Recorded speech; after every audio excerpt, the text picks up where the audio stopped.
The cruise lines sell the balcony cabin as the ultimate dream. Total privacy, fresh air, the perfect escape. But honestly, that dream is a lie. I stopped booking balconies years ago, and it wasn't to save money. It was to protect my privacy and my safety. The balcony isn't an upgrade anymore. It's a liability. Here are the 10 reasons I will never book one again, and why, in 2026, neither should you. You step onto your balcony. You slide the door shut behind you. You assume you're completely alone. You're not. On most modern cruise ships, the bridge wings extend far beyond the hull. Mounted underneath those wings are high-powered security cameras. Those cameras run the entire length of the ship.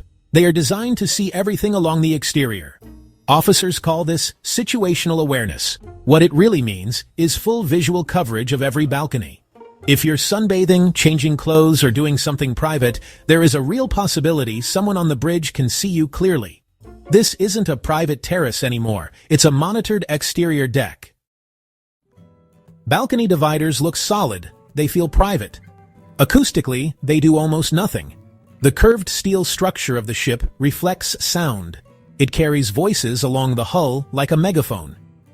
If your neighbor is quietly talking 2 cabins away, you hear it. If they're arguing late at night, you hear it. And if they're enjoying their vacation at 2 in the morning, you will hear that too. Inside cabins are separated by hallways and thick insulation. Balcony cabins put you directly inside your neighbor's bedroom noise. Privacy doesn't stop at what you can see. It also includes what you can hear. The Do Not Disturb sign only applies to the hallway. It does not apply to the outside of the ship. Cruise ships fight salt spray non-stop. That means exterior cleaning happens every single day. Crew members clean railings. They wash windows. They polish glass. There is no warning schedule. It just happens when the ship needs it.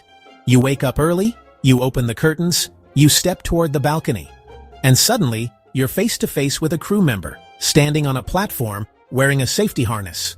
Once that awkward moment happens, the illusion of privacy is gone forever. This one applies to those megaships like the Oasis and Icon class. Cruise lines, they'll sell you Central Park and Boardwalk balconies as if they're these premium cabins. But here's the thing, they're not ocean-facing rooms at all. They actually face inward. You're looking right at restaurants, bars, and public walkways instead of the sea. On the lower decks, these balconies are sitting directly above jogging tracks. Seriously, thousands of people pass by all day long. You're paying extra for a balcony, but instead of the ocean, you just get an audience. It's definitely not a retreat. Honestly, it's a fishbowl. The ship's funnel. Well, it has to vent diesel exhaust somewhere, right? Because of airflow and wind patterns, that exhaust often settles toward the back of the ship, especially on those aft-facing balconies. This is what they call soot fallout. You step outside for breakfast, and there are black specks scattered across your table. You lean on the railing at sunset, and suddenly, your white shirt is stained with oily residue. So, you aren't just paying for a view. You're actually paying to sit inside an exhaust path. Smoking is banned inside cabins, but let's be real. Rules are broken constantly. Cigars, cigarettes, vapes, you name it. The wind just carries that smoke along the side of the ship, straight onto nearby balconies. If someone 3 cabins upwind is smoking, your balcony fills with it, no question. Calling security rarely solves the problem, because by the time they arrive, the smoker is gone. That so-called fresh ocean air ends up smelling like a bar at closing time. Look at the divider between your balcony and your neighbors. On many ships, it's barely waist-high near the railing. It takes almost no effort to step over it. An inside cabin has one entry point, a heavy steel door with a deadbolt. A balcony cabin adds a second entry point, a glass sliding door. Many passengers forget to lock it, especially at night. Sleeping with the balcony door unlocked isn't relaxing. It's a serious security vulnerability. Leaving the balcony door open feels luxurious, right? But the ship's air conditioning system totally disagrees. Warm ocean humidity just rushes inside, and cold air hits it instantly. Condensation forms inside vents, on carpets, and even on curtains. So, if a balcony cabin smells damp or musty, It's because the door was left open. That smell isn't ocean air, it's mold. Obstructed view sounds minor, doesn't it? But in reality, it often means your balcony faces a lifeboat or maybe even a massive steel davit. Sure, you get daylight, but you see zero ocean. The discount is small, but honestly, the disappointment lasts the entire cruise. You're paying premium prices just to stare at emergency equipment. The infinite veranda is marketed as revolutionary. But let's be real, it isn't a balcony, it's just a window. Only the top half slides down, and the moment you open it, sensors shut off the air conditioning. Within minutes, the cabin turns hot and humid. You can have fresh air and sweat, or cool air and sealed glass. You can't have both. Most cruisers avoid inside cabins like the plague. No windows, no views. Some say it's like sleeping in a shoebox at sea.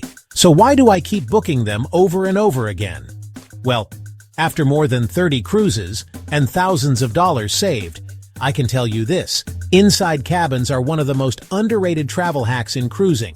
They're not glamorous, they're not scenic, but they've let me travel farther, cruise more often, and actually enjoy my vacations more. And today, I'm going to show you why I always choose an inside cabin, even when I could afford something bigger. Plus, I'll share the unexpected perks most cruisers don't realize, including how one of my balcony upgrades totally backfired. Let's get into it. Let me be brutally honest. I wouldn't be able to cruise half as much if I didn't choose inside cabins. These rooms have saved me thousands of dollars, and I'm not exaggerating. While everyone else is overpaying for ocean views and balconies they barely use, I'm stretching my budget and going on twice as many cruises. One time, I compared two identical sailings. Same ship, same itinerary. The inside cabin, $900 cheaper. That's an entire Caribbean shore excursion package, flight upgrade, and drink package. All covered by what I didn't spend on a view I'd barely be in the room to see. And here's the real trick no one talks about. Book early, then reprice often. Cruise prices can drop weeks before departure, and if you haven't hit final payment, you can usually rebook at the lower rate. It's how I've saved hundreds of dollars mid-booking, sometimes without lifting a finger. Most people don't realize this, but inside cabins aren't a downgrade. They're a strategy. This might sound crazy, but inside cabins are actually some of the quietest places on the entire cruise ship. Yeah, the rooms people say are cramped and claustrophobic, they're also the only place where you can actually escape the noise. See, on one cruise, I stayed in a promenade view room, a window cabin that looked out over the ship's interior boardwalk. It sounded fun on paper, until midnight karaoke started echoing through the walls. Kids were screaming, glasses clinking, the hallway lights never dimmed. We barely slept.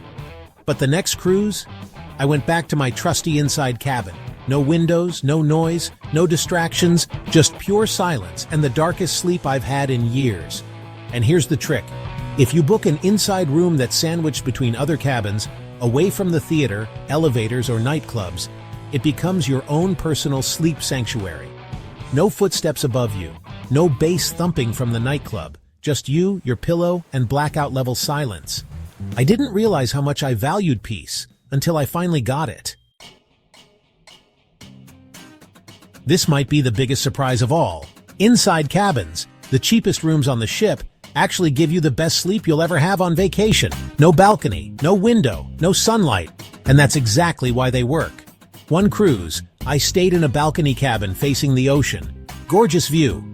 But every single morning, the sun came blasting through the curtains at 6 a.m. like a spotlight. I couldn't sleep in, even when I wanted to.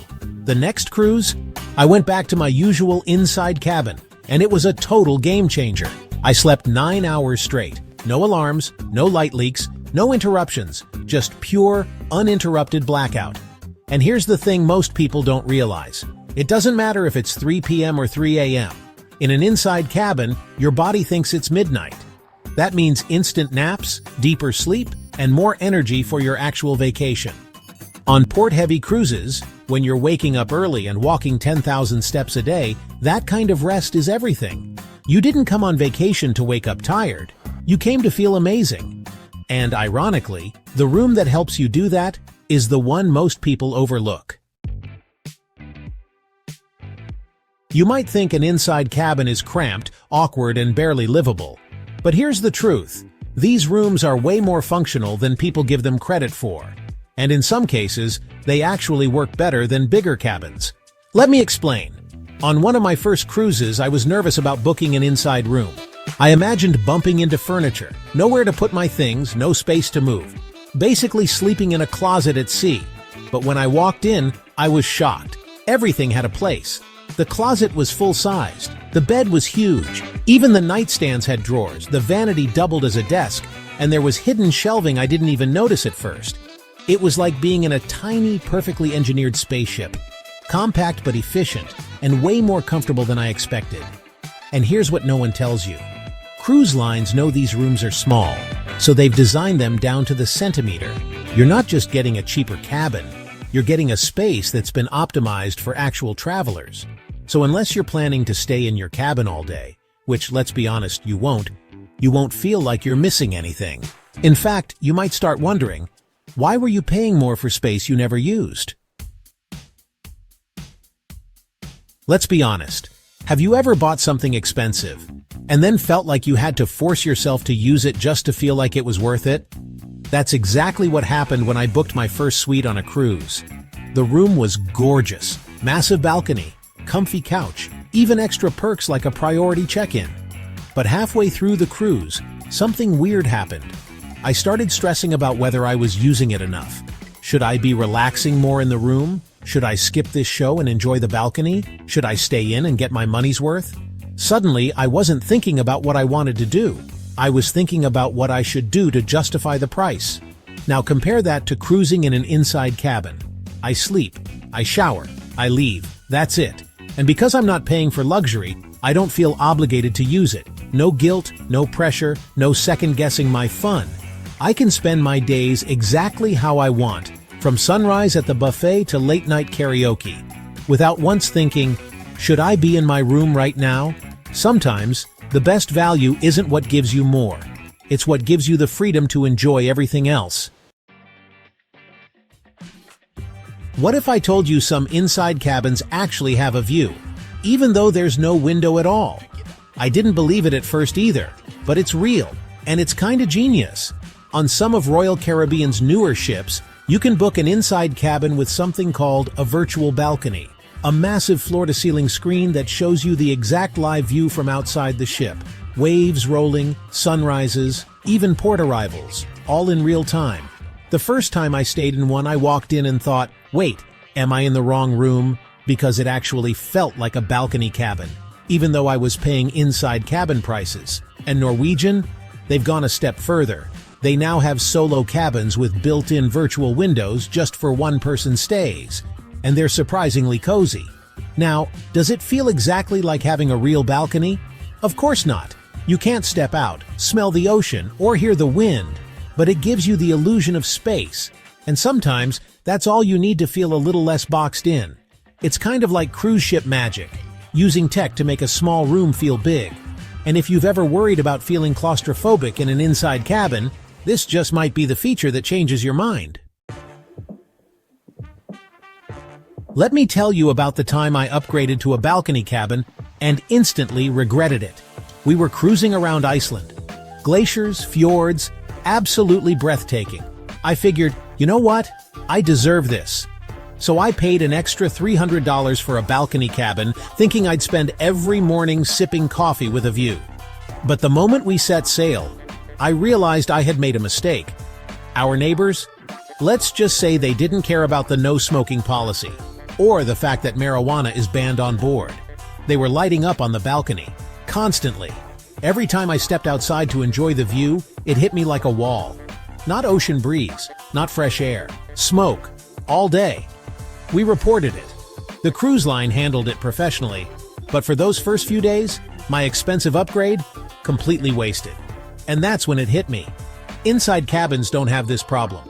No balconies, no smoke drifting in, no awkward eye contact through glass dividers. Just walls. Soundproof. Problem-free. Inside cabins might be small, but they come with peace of mind you can't always buy, even if you upgrade.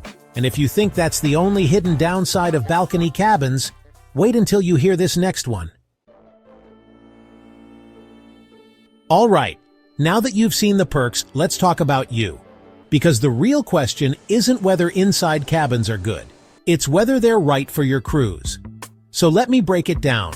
If you're cruising on a budget, and I mean really trying to stretch every dollar, this is the easiest win of your whole vacation.